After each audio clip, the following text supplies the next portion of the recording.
To tell you that I am incredibly excited to share this interview with you is an understatement. In 2020, I was scrolling through Netflix and I saw something that deeply intrigued me. It was a documentary called Daughters of Destiny. Now, if you haven't seen this is a documentary about a school, but not just any school. It's about a nonprofit boarding school and home called Shanti Bhavan, a school with the sole purpose of educating the poorest of the poor children in India, with a goal of one day breaking the cycle of generational poverty, one family at a time. In this documentary, we are given the privilege to follow the stories of 4 girls over their life stages in the Shanti Bhavan school. And in this episode, I got to interview Ajit George, the Chief Operating Officer at Shanti Bhavan and the son of the founder, Dr. George.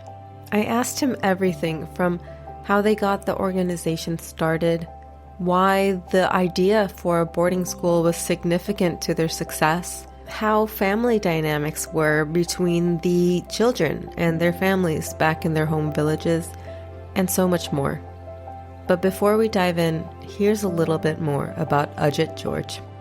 Ajit George passionately advocates for the transformative power of education. As the Director of Operations for the Shanti Bhavan Children's Project since 2007, Ajit and his team work to alleviate severe poverty amongst the most underprivileged communities in India by giving children an intensive long-term education from the age of 4 until they graduate from college. The program's success is unprecedented in the nonprofit field. Shanti Bhavan students have gone from homes without running water and electricity to Ivy League schools and post-college careers at companies like Amazon, like Deloitte, Ernst & Young, Goldman Sachs, Google, and more. Ajit manages various fields of operation, including fundraising, communications, strategic planning, and volunteer and teacher recruitment. He expanded the organization's donor base through grassroots channels, foundation support, and corporate partnerships in the US, Europe, and Asia. He's overseen the expansion of Shanti Bhavan to include fundraising chapters in Canada, the UK, Germany, and Australia. I hope you enjoy this conversation as much as I did. My name is Shanti Bhavan, and this is the Global Health Pursuit.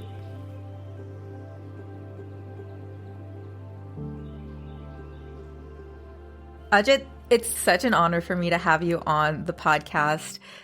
I was just telling you, like right before I hit record, that I have been trying to speak to somebody about Shanti Bhavan for like 3 years now. This is the second time I launched a podcast. And so for the first round in 2020, that was when I tried to reach out to somebody. Didn't really pan out, but I'm so happy to speak to you now. It's just really such an honor. And, you know, in 2020, when I first watched Daughters of Destiny on Netflix, that was something, you know, you're flipping through Netflix and you're like, oh, what should I watch? And I saw the documentary, and it just completely hooked me. And I have been thinking about Shanti Bhavan for, you know, ever since I watched that. So, I mean, I have some questions about the documentary, but, you know, I know this idea had come from your father originally. But, you know, before we dive into that, because I'm speaking to you, Ajit, I really want to, like, you know, get your story. Could you tell us a little bit about, you know, what you were up to when your dad basically said, hey, I want to build this school, this nonprofit, this huge like project. What were you up to? Like, what were your life plans, your goals? Yeah. When he started building the project, first of all, I thought it's great to be on. Thank you so much for being patient. And my apologies that we haven't had an opportunity to speak earlier. As I was saying before we started recording, we were a pretty small organization for the most of our time. And all of our resources really were focused on the kids and the work on the ground in India. The side effect of that is sometimes we're not always able to communicate as effectively as we might like with our supporters and individuals that might be interested in talking to us. We're sort of heads down for a while. We've been able to expand a little bit in recent years, and that's been really nice to be able to have conversations like this. So I appreciate your patience and your grace, and it's really wonderful to be on. When my father first started the organization, I was in college, so it was, I was, a little bit young and still kind of figuring out things for myself. But when I think maybe the more useful kind of marker would be in 2007. In 2007, until maybe I'll rewind. My father, when he first started the organization, he funded everything. The family funded everything from our own, wealth. My father had been a successful businessman, and he reached a point in his life where he felt like he had accomplished what he wanted to do in the business world. And he had never really, acquired money or become successful for the sake of just having money. He wanted to make sure the family was safe and secure, like most parents and most human beings want to take care of their family. But beyond that, he wasn't really particularly interested in wealth for the sake of wealth. It didn't give him a great pleasure. He felt wealth and money were always to be used in service of a greater good. So he'd reached a point in his life and he embarked on a number of social projects. I know you have a focus on global health. And so I don't know if you're aware that we led the largest testing and treatment of lead poisoning ever done in the world. And actually that work changed the course of India in terms of introducing unleaded gasoline and mandating unleaded gasoline in India. Huge impact on India, and other countries followed suit by our findings and our work. And my father led that, and he funded it, and he worked with the CDC and the WHO and so on. That's a very different story, and I did not know that. So it's pretty interesting. We'll still get inquiries about it, even though it's 20 years later. We'll have news reporters talk to us about it because it was such an impact on India and such an impact on other countries. So he really led a lot of different initiatives and was kind of bold in his vision. But then in 2007, a couple things happened, and the biggest one is my father was the victim of a Bernie Madoff type scam. A family friend that we had known since I was 12, and my father had a lot of resources invested in, kind of walked away with it all. And it all came crashing down in a single day. And then shortly after, the global recession, the housing crisis followed suit. So we were hit with these situations, these incredible crises simultaneously, and it all came together in a single day. And he called me up and asked me to come home and meet him at home. And then he laid out what had happened. And at that moment, I had to change the trajectory of my entire life to step into the role I occupy today, which is the director of operations of Shanti Bhavan. I helped build the U.S. I actually led the building of the U.S. offices, fundraising, from changing it from the family, funding it entirely, to reaching out to friends and supporters and believers in our work who'd followed us for years, but had never been asked to step up. Now we were, and I led that. And simultaneously also led basically, the unwinding of everything we had in the United States, and trying to, settle our debts and all of the challenges. So it was a very complex and incredibly hard time. And that's when I really stepped into the role in a major way. Until then, I'd done a little help here and there for my father, as he had asked, part-time, and when he had a project that he really needed extra support. But it was in that moment where I stepped into a leadership role and really guided the organization in a new direction. What were you said that you were in college when Shanti Bhavan was kind of culminated into this idea. What were you studying? What was... Political science. I think there was, I think about reinventing yourselves. I think you've reinvented yourself and you've had chapters in your life. And I think we do that. My father has had 3 pretty significant chapters. He was a military officer in India. He was a businessman in the United States. And now he is a social visionary in India. So I at one point, I wanted to be a diplomat. And I thought about that. But actually, after he he started his work, I thought about the nonprofit field, and I moved into that after college. I had a real passion for writing too. And in a different life, I think I might have pursued, writing for a career.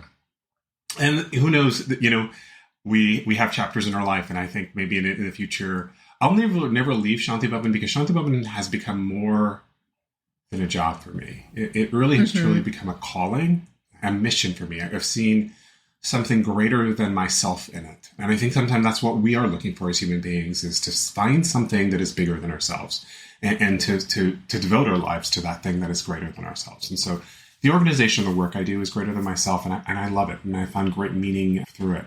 So I'll never leave the organization, but I think there'll always be opportunities to engage my mind and engage my heart in other areas as well. So I want to dive into what exactly Shanti Bhavan is for anybody who doesn't know, or what Shanti Bhavan is and why it was created. Can you give us kind of like a little bit of a brief overview? Sure. At its core principles, Shanti Bhavan is a poverty alleviation program. And it uses education as a vehicle, but it is much more than education. It's much more than the boarding school that it is. It's much more than the classrooms or the textbooks. Shanti Bhavan's end goal is the uplifting of the most marginalized, most discriminated, and most impoverished individuals in India. And education is the tool that we use that. So as a structure, Shanti Bhavan is a boarding school, a beautiful 30-acre campus that is nearly 100% solar powered, but uses deep well water and has its own organic farms where about 70-75% of all food that we consume on campus is grown at. So we're very sustainable, and we're very thoughtful about how we engage with our environment.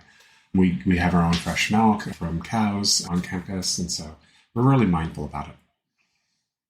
Every child that comes to Shanti Bhavan comes from the most discriminated and impoverished populations around the school, mostly in the states of Karnataka and Tamil Nadu, though we have actually children from all over India. And they come to us at the age of 3.5, 4 years old. And they're coming from families that make less than $2 a day, and who for generations have been at the bottom of the pyramid. They may be sex workers, they may be latrine cleaners, or day laborers who are breaking stones in quarry for 10, 12 hours a day. They come from very challenging backgrounds and have been for more than one generation. It's multiple generations. They're trapped in this poverty. We give preference to single parent and single mother households, often because single mothers need that extra help. They have multiple children, and it helps them to have a child in the program. But they're also more devoted to the child's education, and are much less likely to pull out the child from the program. So they start with us at the age of 3.5, 4 years old in preschool, and they stay with us in this boarding school environment, this really enriched boarding school environment, until they graduate from 12th grade. And then upon graduating from high school, we either help them secure scholarships or we pay for their college. And that includes room and boarding, food, clothing, medical, everything. We cover everything, even from the very beginning of life. Or we help them get a scholarship, either in India or in the United States. In the U.S., colleges in the U.S. have been a little bit newer for us, but in the last several years, we've gotten kids into. A couple of days ago, we found out one of our kids got into Princeton at an early decision. Wow! Yeah, amazing, right? So Princeton, Stanford, Dartmouth, Duke, Middlebury, University of Rochester, and they're getting really great grades, like 3.5, 3.7. They're competing with the best and the best in the world at the highest levels, and are doing really, really well. And they're securing internships at top companies while they're doing so. So it's been exciting to see that trajectory. It really proves that our kids are not just good for their communities or their villages, and they're not just good for their state or even just good for India. They're good on a global level. Like, they compete with the best of the best around the world on an even playing field, and they can hold their own. So that's the educational model. The secondary part of that model, though, for Shanti Bhavan is, while they're at Shanti Bhavan, we teach them not just the hard skills of math and science, but we also do the soft skills of interview or public speaking, or how to hold themselves in with dignity in social circles that may be challenging or uncomfortable for them because they're people from wealthier communities. So we give them the tools to navigate in any community or any circumstance or any workplace. So that's another really important component that is often absent from schools because schools don't think about those soft skill elements.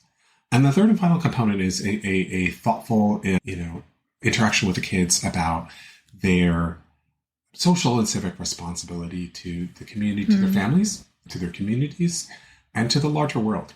That their education and everything they have in front of them is because other people cared. Right? Other people gave. Other people stepped up. Other people believed in them and wanted a better future for them. Other people felt the world was unfair to them and wanted to even the playing field. And they didn't maybe owe those people anything back, but they did owe those people to do something good for others, right? Pay it forward to others. First and foremost, of course, the families who are hugely challenging circumstances, but then their communities, and then others wherever they might find a need. So they really do study and they think about some of the largest social issues of the day, and they're thoughtful about it. And they'll start debating climate change at a young age and talking about it, investigating it, and really immersing themselves in some of the biggest issues of our day right now. So it's a really complex component. There's so many elements to Shanti Bhavan. On the surface, you think of it as school, but we're really their guardians and their caregivers and their supporters throughout, all of their lives from the first day of school. I have so many questions around that. I think one of my first questions is, I'm sure you got this a lot, like the question of why education, in terms of there are multiple ways to quote unquote lift somebody out of poverty or lift a family out of poverty. You could give them job security. You can, there's education. There's so many different avenues. But when your father, Dr. George, thought about, a school and then bringing children in at the age at 3 and 4, so young, like without even, I guess, they're not really even realizing, at that point that, hey, I'm being brought into this school for this greater reason. What was the reasoning behind the education part of it and then the boarding school part of it? It's not just a day school, it's a boarding school, Sure. I mean, I think education is the greatest tool to combat poverty and to do it in a systemic way. The challenges that the poor of India, and when you think about the communities we're talking, India is 1.2, 1.3 billion people. And out of that, maybe a quarter, 250 million or so are middle class or doing a bit better. But the majority of that population, several hundred million, are in extreme poverty and facing complex challenges. And most of it is the inability to find upward mobility through employment. There just isn't going to be jobs for them, particularly in this fast-moving world where technology continues to demand higher and higher, prowess and skills and knowledge. So education was really, I think I'm a strong believer that education is the cornerstone to self-empowerment. And I think teachers are our unsung heroes. So I'm a very strong believer in that. And I've seen it firsthand, watching the kids and watching those who have not gone to our program and go to very poor schools, what that difference is. So we believe in education, but we didn't just believe in basic education. And here's a bias and a conscious bias that I think a lot of us from middle class or upper middle class backgrounds have. We believe in giving a little bit of money to the poor, and we believe that we want the poor not to suffer, but we also unconsciously think they're only capable of getting so far. We're like, oh, you got a C- on your grades. It's okay. You got a D on your math. That's okay. I get that, multiplication is very difficult, so it's okay. You don't do well. And we have this glass ceiling for the poor in terms of the quality of education and the expectations out of them. We have a very different mindset. We want to give the very best education we possibly can. Our curriculum is actually the toughest curriculum in India, the ICSE and ISC boards.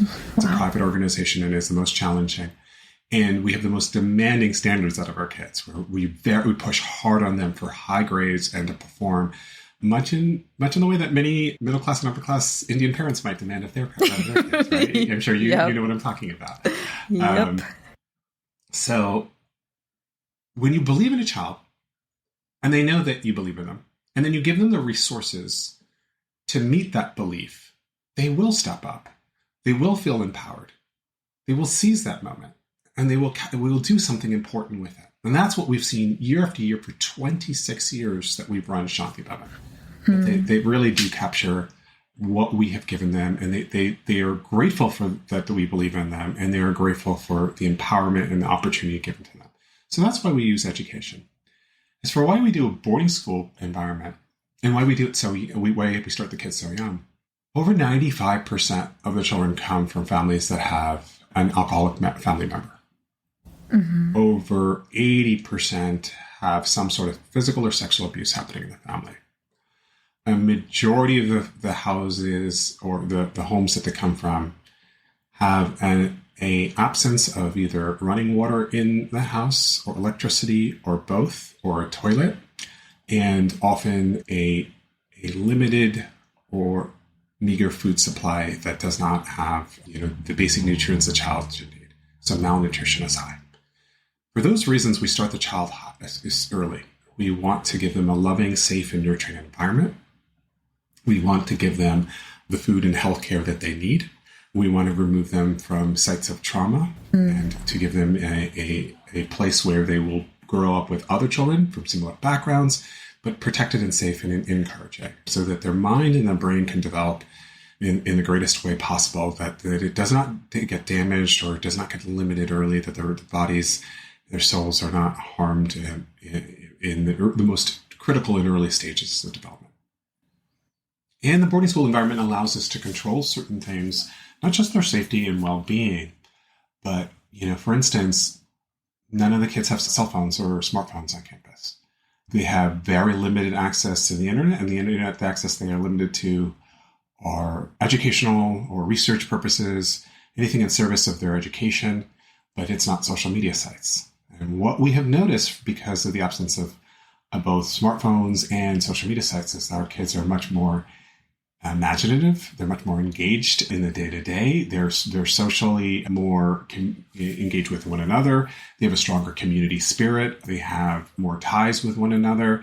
Their mental well-being is higher. We're seeing all these markers versus what we have seen in maybe, US and European or even other Asian, environments where there is unrestricted access to smartphones and social media. I do want to get into the mental health aspect of things, but first I wanted to go back to the beginning stages of Shanti Bhavan, and then also connecting with those communities at first, right? I can imagine there was some difficulty in terms of building trust with these families and these communities to say, hey, I'm going to take your child and I'm going to raise this child as my own in this school. And you have to trust us that this is going to bring a great future for this child and for your family. Can you tell us about how that, for the first stages of just bringing people together into this mission, from these communities? How was that? Yes, that was really challenging at first for all the reasons that you've explained, that they didn't know who we were. And the documentary, I think, kind of touches on how they thought we might be kidnapping their kids. Maybe we're going to do organ harvesting. They had all sorts of wild rumors about what we might be doing, or that we might be trying to convert their kids to a different religion. They didn't know. And we are a non-sectarian institution, so no conversion, nothing of that sort. Yeah. But they really didn't know about who we were, and it took a long time. And I'll be honest, it was not easy for the first few years. We had a lot of conversations with the parents. We had them come to the campus. We got them to see what we were doing. We had them understand, but we had a lot of parents refuse to send their kids to us. We had a lot of parents pull out their kids in the first few years. We had high attrition for the first several years of the institution because parents would pull their children out. So it was quite the challenge. What won them over was genuinely our success. the parents started to see a transformation in their kids that was pretty radical. And everything from their mastery of different languages, including English, to how they held themselves with confidence. You know, having walked through some of the poorest villages in India, I will see sort of a lifelessness in the faces and the eyes of children at a very young age. You can kind of tell that they have given up on life, that they don't expect much, and there isn't much of a future for them. And they somehow instinctively know it, right? It's written in their faces. Our children, their faces are so different, full of life, so full of excitement, full of belief in themselves, healthy, whole. And that transformation, I think, really won over the parents. In recent years, it's actually just been the kids as almost ambassadors in their communities. They are so much a standout in their successes and their capabilities of giving back to their communities at early ages.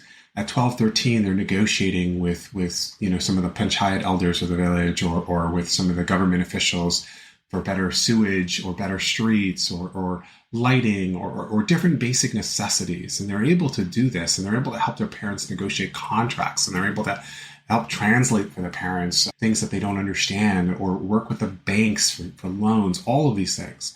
And that they're just living proof of what we're doing. And that has helped tremendously in winning over, parents, future parents of kids of Shanti Bhavan. That's powerful.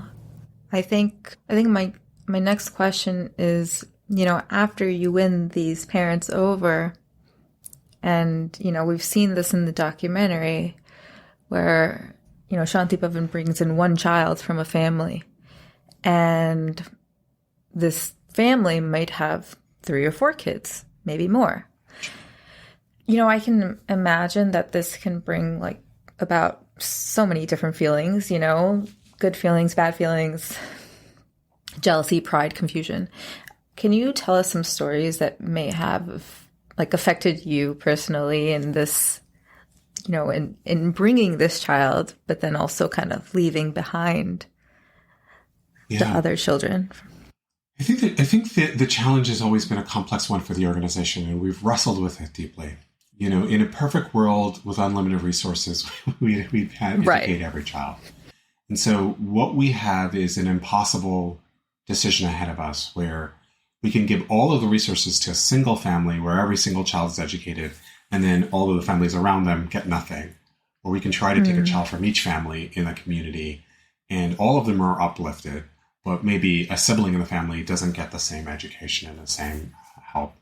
Right. And that is a very complex challenge that we've wrestled with. I do think it's more important maybe to frame it for the good that has happened, right? In Daughters of Destiny, there was a very specific example of a very specific sibling of Shilpa's who took a different trajectory. And there are 2 things for me that because I've seen a couple of cases, never that extreme, but in fact, that's probably the most extreme case that has ever happened. Okay, that's good to know.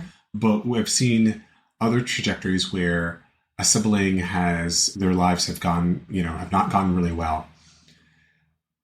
That is a testament to actually why it's so important for Shanti Bhavan, right? Because you can it's almost like those longitudinal studies that scientists do on twins, where you see one twin going in one direction and one going the other, and you sort of know, actually, this is important because this is what will happen if a child doesn't have an education that they need. Right. So that helps us. In many ways, it fuels a fire for us who work at Shanti Bhavan to keep to the mission, because we can understand what does happen to a child if they're not here. The second part that I think about is sort of the complex trajectory of siblings.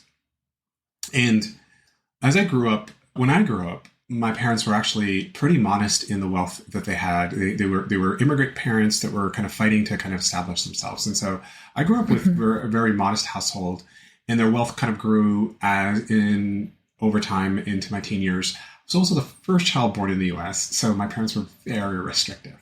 My younger brother, who there's an 8-year difference between the two of us, was one of the last children born in the U.S. from, both sides of my family, my mother's side and my father's side.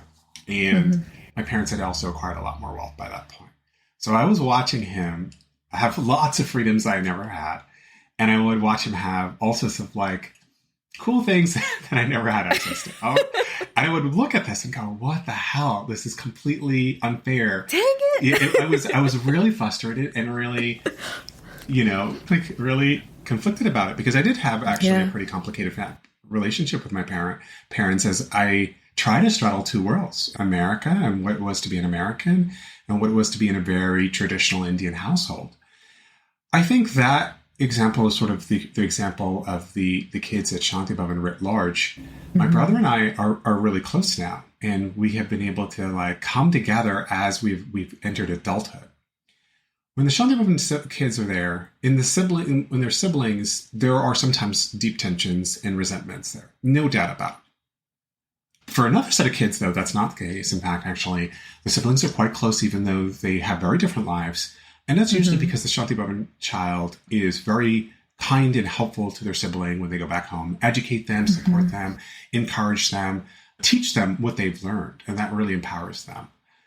But what we have noticed almost without fail is that when the Shanti Bhavan children enter the workforce and are able to generate income and we're able to really help their families, those sibling rifts start to heal. And even though they have different trajectories, the Shanti Bhavan child is able to really empower and help their siblings in pretty significant ways. And I think that is the greatest lesson to take out of it. And if you don't mind, I have a quote that kind of captures a little bit of this and also captures in stark relief the deep complexities of what the Shanti Bhavan children are facing. So this is from a young lady who graduated, well, maybe I'll tell her age after I finish the quote. So she graduated from Shanti Bhavan 12 years ago. My first job out of college was at Amazon, where I worked for 2 years. I covered the house rent, the cost of basic necessities, my father's de-addiction expenses, my mother's medical bills, and my brother's education. However, the four of us still lived in a single room with one shared bathroom and a kitchen. After Amazon, I changed jobs to work at VF Corporation, a leading apparel and footwear company. With an increase in my salary, I moved my family out of the slum into a safer environment with a regular supply of water and electricity. I continue to pay for my brother to attend school, and I support my aunt and my 3 cousins with their education since their father, my uncle, was murdered. I've gone on to do my MBA with the help of Shanti Bhavan, and have been hired by Google. My father passed away from health complications due to his alcoholism, and I am now the sole income earner for my family, supporting 6 others. This young lady is just turned 27. Wow. There's a quote on the website that also says, these graduates make more in the first 5 years of their career than their parents will in a lifetime. And that speaks to what you're saying right now. Yeah. And one of the things I would love to take away from that is her younger brother loves her and is so grateful for the education. He's just started college, would never reach college, much less graduated from finished high school without her. But because she was able to support his education, keep him in there, even move him to a private school so that he would actually focus on his education, get him a better education. Not a great private school, but a little bit better than he was. He was in a government school before, and she got a little bit of a better school. It changed his trajectory, and they're quite close now. I was talking to her a couple months ago, and she was telling me that the relationship with her brother and her nieces and nephews are strong. And I think it's a complex trajectory of Shanti Bhavan. There's moments where there's rifts, and there's moments of jealousy or rivalry, and there's moments of intense love and gratitude and thankfulness for what has happened. So it's always complicated. Yeah, I mean, I did have the privilege to speak with one of the alum, but she was saying how she actually is in the States now.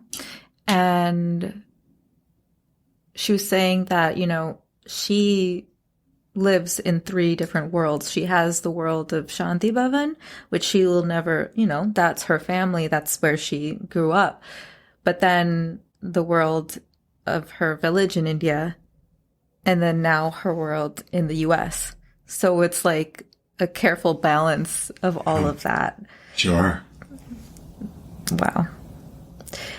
In terms of bringing in a child at age 3 or 4 and then kind of bringing them up in Shanti Bhavan, do you ever witness these kids? I wanna word this in the right way, like almost like the pressure of having to pay it forward, and the pressure of being that, like, the chosen one, and that feeling of, oh, I have to do something because I was chosen to come to Shanti Bhavan. Yeah, absolutely. I think the pressure is not so much that they're the chosen one or they have to do something.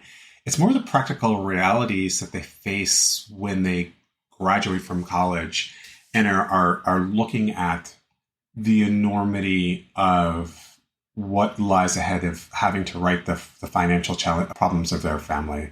One young man, he graduated from college, and shortly after, his father committed suicide because his father was in such huge debt. And family debts are probably the biggest challenge the children face. And after that, probably housing. They have their families, the parents and grandparents have accumulated debts from, illicit money lenders for generations and have exorbitant interest rates. And so they're facing these huge debts and threats of violence if they don't pay off this money. So that is the complexity. So when I think about the challenges they face, it is often the practical reality of life that they face that is the greatest challenge in front of them.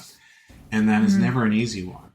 But I recall my own moment when my father laid out the enormity of what we had to face to keep Shanti Bhavan and all of those kids in school. If we closed the school, all of these kids would go home and we would never fulfill the promise to them. All of these people who relied on us for a salary and to keep them employed in India. And then, of course, our own family and all the hardships. And I will tell you, the first thing I felt was gripping fear, sheer terror at what what we were facing. And probably the greatest lesson out of that is, in great crisis, human beings have kind of a couple choices, and one is to run away from fear and terror, and one is to just stride through it. And I won't tell you it was easy. I won't tell you I was totally confident.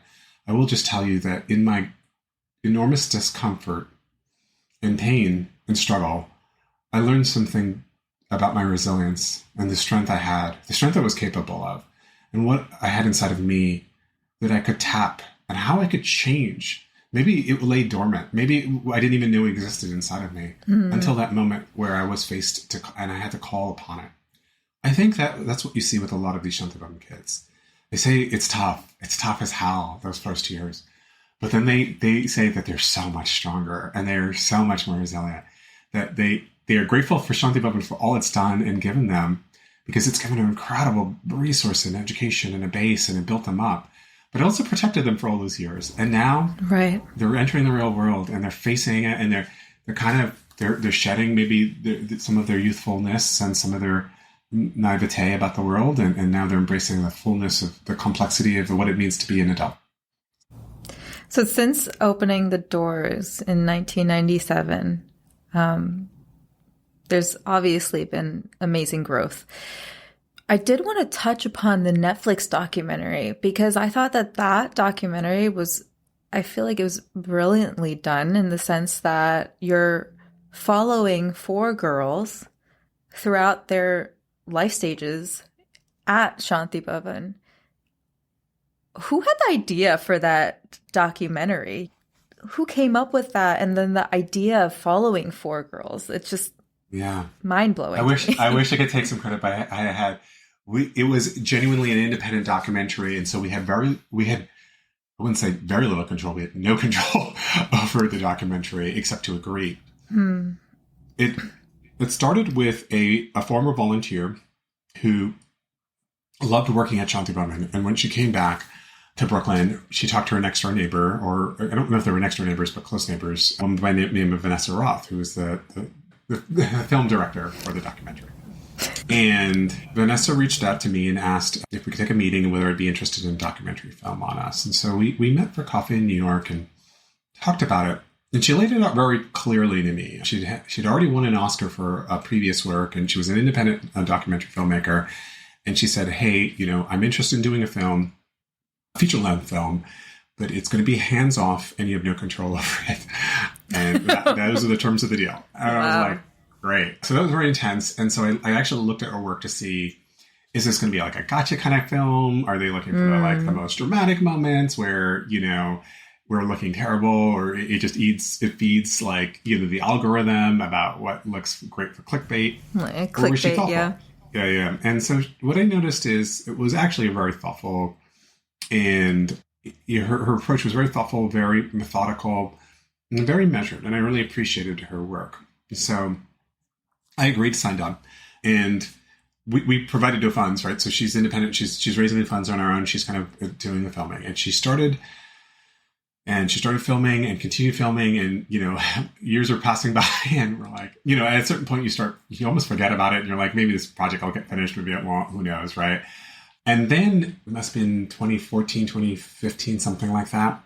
She reached maybe 2014. I don't remember exactly when, but she reaches out and she says, hey, so I'd love to talk to you about having Netflix take over the film. I'm still the director and producer and so on, but they'll own the film and they'll put it on Netflix. This is before Netflix really became big on the streaming side. So we didn't have a lot of background or knowledge, but I did know she came from Hollywood royalty. Her father is Eric Roth, and he was the screenwriter for Forrest Gump, had won an Oscar for Forrest Gump. Munich, The Insider, the first Dune movie, and so many other movies. He's done some of the biggest movies in Hollywood. He was the screenwriter for. He was also the executive producer for House of Cards. And so he knew a lot about Netflix and their streaming.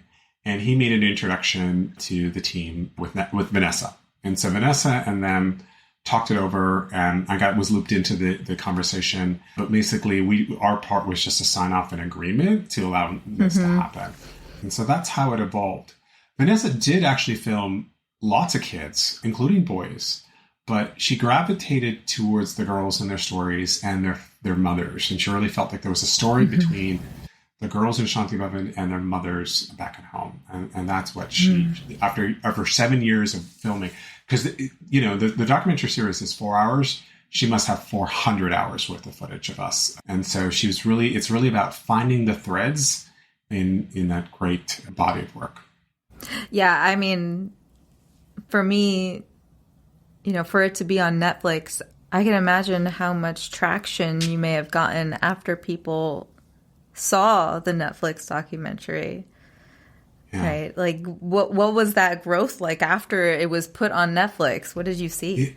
It was really exciting. I think what we saw was just a lot of people stepping up and saying, "Oh, I never knew you existed. I never knew something like this was possible. I never knew this was out there." And folks just being really generous and stepping up to donate, believing in our work, believing in what we're trying to do, trying to help in any way they can, mostly donating, but sometimes making connections to other folks who could donate, even if they couldn't donate, or sometimes coming out to volunteer on campus, or sending supplies to us in India, just in so many different ways, or in some cases, successful professionals in the US or in India being willing to be mentors to our young adults and help them, nurture their careers. So lots of different ways it really helped the organization, and very particularly and very meaningfully helped our kids. And then on your website, you say that to date, Shanti Bhavan has positively impacted over 15,000 lives. Yeah. I mean, I'm assuming that's also including like the community members and their families and all of that. That's correct. Yeah, there's a lot of things we do beyond. I think we should,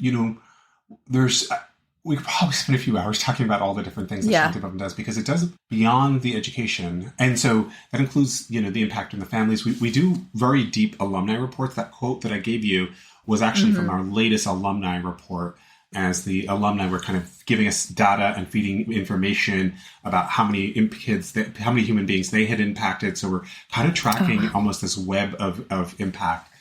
But we also give food and medical supplies to the surrounding villages around Shanti Bhavan.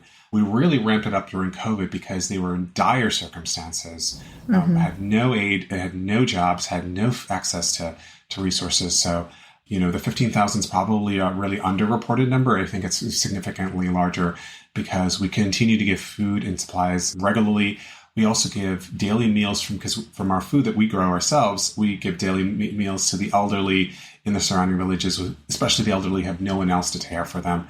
So right. We do a lot. And so that's sort of that marker indicates the huge ripple impact of Shanti Bhavan. Well, Ajit, thank you so much for this time. I'm so grateful to highlight Shanti Bhavan. I mean, it's close to my heart because obviously my family's from India as well. And I'm always looking for ways to give back, in that sense too. The last question I want to ask you is, how can others learn more about Shanti Bhavan? Obviously first go to Netflix, watch the documentary, it's just so beautifully done. But yeah, how can others learn more about Shanti Bhavan if they want to volunteer, maybe even get in touch with the team? Yeah, I think the first one is to watch the documentary Daughters of Destiny. I think it will really help them understand what we're about. There's also a really great NPR article. I don't know if you've read it. The title of it's called "These 4 College Freshmen from India Have a Remarkable Story to Tell." And I would really recommend folks read that because that says from the kids' own words about their lives and where they went and where they came from and where they are now. And it's really beautiful. But you can come to our website at shantibhavanchildren.org and, get involved that way, donate, apply to volunteer or reach out and help us in any way. It would be really great. You can follow us on Facebook and Instagram. So we've got accounts there. It's just Shanti Bhavan Children's Project is the name of the organization. So just look for the Shanti Bhavan Children's Project or shantibhavanchildren.org. And we'd love to hear from you. And share this podcast as well. Yes, definitely. All of the links will be in the show notes, so make sure to check that out as well. Thank you so much, Ajit. Thank you, Heather. It's been a pleasure talking to you today. Thank you for listening to this episode. If you'd like to learn more about today's topic and guest, head over to the show notes linked in the description of this episode. There, you can get access to resources, links, and ways you can get involved in the pursuit for global health. And if you loved this episode, don't forget to write me a review on Apple Podcasts and rate the podcast on Spotify. It helps me get in front of more people just like you and continues to elevate the causes we are so passionate about. I'll see you in the next one.